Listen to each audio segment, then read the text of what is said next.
평안하셨습니까? 송재호입니다. 같은 나무라도 화분에 심은 것과 땅에 심은 것은 큰 차이가 있습니다.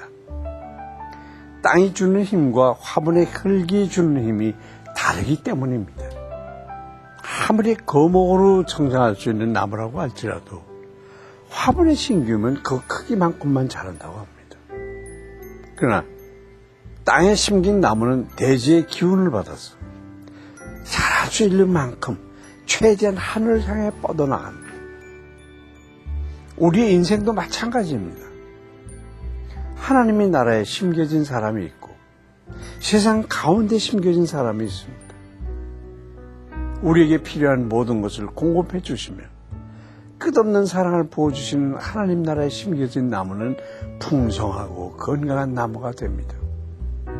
그러나 세상 가운데 심겨진 나무는 자라긴 하지만 얼마 지나지 않아 한계점에 부딪히고 말 겁니다. 여러분 지금 어느 곳에 심겨져 있습니까? 2012년 새해 우리와 우리 자녀들이 하나님 나라에 심겨진 나무가 돼서 풍성하고 복되게 자라날 수 있었으면 좋겠습니다. 그럼 오늘 본문 말씀 함께 보시겠습니다.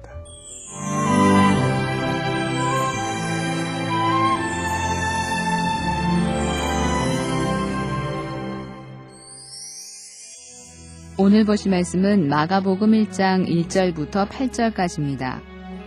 하나님의 아들 예수 그리스도의 복음의 시작이라. 선지자 이사야의 글에 보라. 내가 내 사자를 네 앞에 보내노니 그가 네 길을 준비하리라. 광야에 외치는 자의 소리가 있어 이르되 너희는 주의 길을 준비하라. 그의 오실 길을 곧게 하라. 기록된 것과 같이. 세례 요한이 광야에 이르러 죄 사함을 받게 하는 회개의 세례를 전파하니 온 유대 지방과 예루살렘 사람이 다 나아가 자기 죄를 자복하고 요단강에서 그에게 세례를 받더라. 요한은 낙타 털 옷을 입고 허리에 가죽띠를 띠고 메뚜기와 석청을 먹더라. 그가 전파하여 이르되 나보다 능력 많으신 이가 내 뒤에 오시나니 나는 굽혀 그의 신발끈을 풀기도 감당하지 못하겠노라. 나는 너희에게 물로 세례를 베풀었거니와 그는 너희에게 성령으로 세례를 베푸시리라. 새해를 맞이해서 마가복음을 보면서 하나님이 주신 은혜를 함께 나누고자 합니다. 마가복음은 하나님의 아들 예수 그리스도의 복음이라는 선언으로 시작합니다. 이 표현은 오늘날 너무나 익숙한 진리로 들리지만 마가가 이 책을 기록할 당시에는 죽음을 각오해야만 하는 신앙 고백이었습니다. 참으로 예수님은 하나님의 아들이시며 유일한 그리스도가 되시는 분입니다. 예수님의 복음 사역은 마치 국왕의 행차에 앞서서 도로가 보수되듯이 세례 요한의 예비 사역으로부터 출발합니다. 골짜기마다 도도해지며 산마다 낮아지고 고르지 않은 곳이 평탄하게 되며 험한 곳이 평지가 되게 하는 세례 요한의 예비 사역은 한마디로 회개를 뜻합니다. 곧 복음의 역사는 죄에 대한 회개로부터 시작되는 것입니다. 한편 세례 요한이 죄사함을 받기 위한 회개를 전파하죠. 온 유대와 예루살렘 사람이 다 나아가서 자기 죄를 자복하고 세례를 받았습니다. 세례 요한이 이처럼 영향력 있는 사역을 할 수 있었던 한 가지 비결은 하나님 나라를 향한 그의 전적인 헌신 때문입니다. 그는 메마른 광야에서 거친 옷과 소박한 음식으로 연명하면서 오직 메시아의 앞길을 준비하는 자신의 사명에 충성된 사람이었습니다. 세례 요한처럼 우리도 무엇을 입을까, 무엇을 먹을까를 염려하지 말고 먼저 그의 나라와 그의 의를 구하는 사람이 되어야 할 것입니다. 예수님께서 다시 오실 것을 예비해야 할 이때에 우리 자신에게도 세례 요한과 같은 전적인 헌신이 있는지 돌아봐야 하겠습니다. 한편 예수님은 세례 요한을 여자가 낳은 자 중 가장 큰 이라고 평하셨습니다. 그가 여인이 낳은 자 중에 가장 큰 선지자가 될 수 있었던 것은 누구보다도 그가 예수님 가까이에 있었고 무엇보다 그분을 최고로 높였기 때문입니다. 당시 이스라엘 백성 중에는 말라기 선지자 이후에 300여 년 만에 등장한 세례 요한을 메시아로 생각하는 사람도 적지 않았습니다. 그러나 세례 요한은 자신을 장차 오실 메시아에 비하면 주인의 신발끈을 풀어주는 노예에도 견줄 수 없다고 고백했습니다. 그는 스스로 높아져 주인공을 가리는 사람들과는 달리 주인공을 소개하는 소리의 역할을 충실히 감당한 사람이었습니다. 한편 세례 요한은 예수님과 자신의 차이에 대해서 이렇게 설명하고 있습니다. 나는 너희에게 물로 세례를 베풀었거니와 그는 너희에게 성령으로 세례를 베푸시리라. 오늘날 많은 사람들은 예수님을 위대한 영적 스승으로 복음을 자기 성찰의 한 도구로 생각합니다. 하지만 예수 그리스도께서 우리 속에서 하시는 일은 세상의 철학이나 종교와는 결코 비교할 수 없는 것입니다.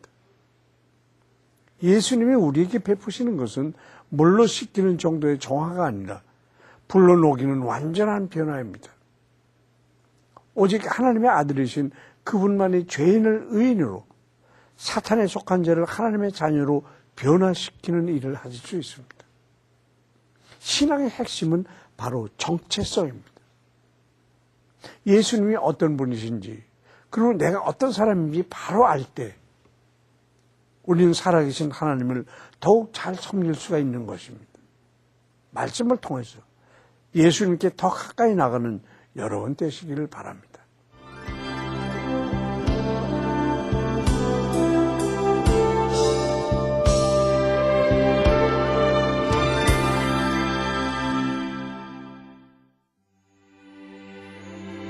은혜로우신 하나님, 새날 새 아침을 하나님의 말씀으로 시작하게 하신 은혜에 감사드립니다.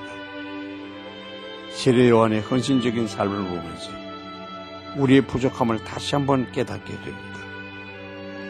우리에게 주어진 새로운 해, 새로운 날들을 살면서 이 땅의 복을 추구하지 않게 하시고 오직 하나님 나라와 그 의를 구하는 성도들이 되게 해 주시옵소서. 올 한 해는 온 가족이 더욱 열심히 주를 알아가며 주를 잘 섬길 수 있도록 또한 인도하여 주시옵소서. 예수 그리스도의 이름으로 기도합니다. 아멘.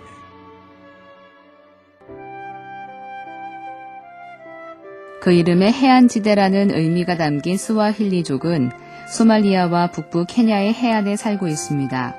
스와힐리족의 상류축은 국제무역이나 비즈니스 업무 관리자로 일하고 하류축은 자급자족 농민으로 일하고 있습니다. 이들 스와힐리족의 99% 이상이 수니파 무슬림입니다. 반면 극소수의 크리스천들이 있는데 이들은 전 세계에서 가장 핍박받는 크리스천들입니다. 기아와 가뭄의 고통에 시달리고 있는 스와힐리족에게 구호 사역이 지속될 수 있도록 또한 이들에게 복음이 전해지게 되기를 기도합시다. 중국 속담에 인내는 힘이다. 시간과 인내를 통해 마침내 뽕나무 잎은 비단이 된다라는 말이 있습니다. 뽕나무 잎이 비단이 되기 위해서는 많은 과정과 시간이 필요합니다. 그래서 오직 인내를 통해서만 가능하다고 표현하는 것입니다. 혹시 여러분 중에도 오랫동안 소원하는 기도 제목이 있으십니까? 하나님을 신뢰하면서 하나님의 때를 끝까지 참고 기다려주십시오. 언제나 틀림이 없는 하나님의 시간표 안에서 반드시 응답이 있을 것입니다. 올 한 해는 여러분이 소망하는 일, 가정의 모든 기도 제목들이 모두 응답 받으시기를 기도합니다. 송재의 귀티동에 여기서 마치겠습니다. 감사합니다.